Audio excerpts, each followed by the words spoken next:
One of the things that we're starting to do, and I don't know if I can say it yet, but we're hosting an event called Loving on Philly. And Loving on Philly is Saturday, January 31st. It's at 1901 Vine Street at the Free Library, Philadelphia. And what we're doing is inviting everybody of all ages just to come out and have a conversation. We want the community to speak about what is happening for them. If they're saying they don't have a village, what do you need? Why why I started even thinking about this? I was getting something to eat, and the bartender said to me, she was from Miami. She was like, I'm going back to Miami. She was like, y'all mean here. She's like, it's just cold. She's like, everybody mad and angry. That whole weekend, I thought about what she said, and I was like, are we really angry? And then I'm starting to look at people, and I'm just listening to what everybody is saying. And I have a relationship with the mayor and council president, and I called them, and I was like, we got to do something. I was like, because it's I feel like we're in a space, and me as a clinician, exactly.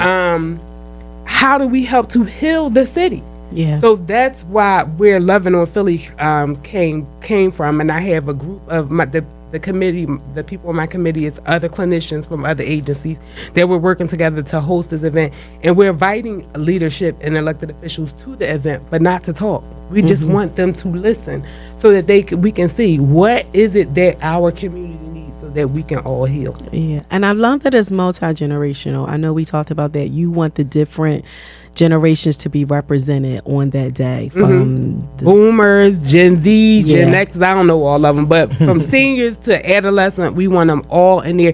And it's going to be a panel of them, but we also going to hear from the audience, but we want them to speak, because what impacts me might not impact my son. Right. What impacts you might not impact your granddaughter. Right. So we want everybody to have a voice so that we can all hear and just listen to what everybody's experiencing. Because we may not even always know the right questions to ask. I know I get on my granddaughter's nerves. Like, even today, I was like, are you okay? And she was like, I'm fine. Because she's so quiet, and she stayed to herself, and she'd be in her room.